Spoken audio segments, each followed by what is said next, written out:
ఇన్ని రోజులు జరుగుతున్నటువంటి ఈ పోరాటం ఉన్నది కదా, ఇది 5 ఎకరాలది ఈ కోకపేటు దొడ్డి కుమరాయ భవనం పోరాటం ఉన్నది కదా, దీని మీదకించి ఆ రోజు అన్ని జిల్లాల అధ్యక్షులను పిలిచి మీటింగ్ పెడతా ఉన్నారు. అంటే దీని మీద దిశానిర్దేశం ఏం చేద్దామే అని పెద్దలను పిలుస్తున్నారు.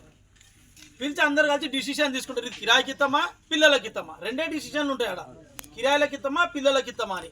నేను ఈ రాష్ట్రంలో ఉన్న జిల్లా అధ్యక్షులకి 10,000 శనార్థి చెప్పి చెప్తున్నా ఏంటంటే, అన్న దయచేసి మీ గొంతు వచ్చినప్పుడు మిమ్మల్ని కూడా అడిగినప్పుడు మీరు దయచేసి పేదోడి పక్షాన్ని ఉండాలని, మీరు ఏ జిల్లా నుంచి పోతారో ఆ జిల్లాల్లో గొర్రెల కాపాలను చూస్తూ పెరిగిరు కాబట్టి మీ చుట్టాలలోనో దూరం చుట్టాలలోనో కష్టపడి కూలినాళ్ళు చేసుకునే మన బంధువులు కూడా ఉంటారు కాబట్టి మీరు మాట్లాడే ముందర వాళ్ళందరినీ గుర్తు చేసుకోండి, మీ జిల్లాని గుర్తు చేసుకోండి, మన పిల్లల భవిష్యత్తును గుర్తు చేసుకోండి అన్న.